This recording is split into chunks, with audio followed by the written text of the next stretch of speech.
আসসালামু আলাইকুম দর্শক। এই যে দেখতে পাচ্ছেন আজকের ভিডিওতে দেখাচ্ছে আপনাদের আলু গাছ। এই আলুগুলো দেশি আলু।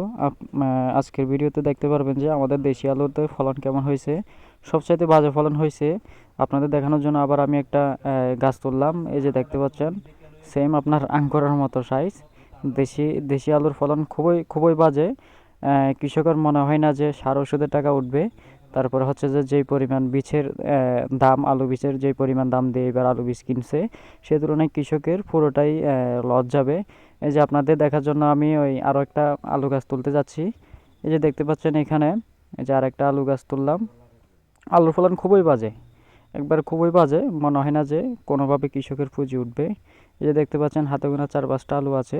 তারপরও খুবই খুবই ছোট সাইজে, খুবই তুলনামূলক ছোট, কিন্তু গাছ দেখে মনে হচ্ছে যে ফলন অনেক ভালো, কিন্তু তুলনামূলক ফলন নাই বললেই চলে।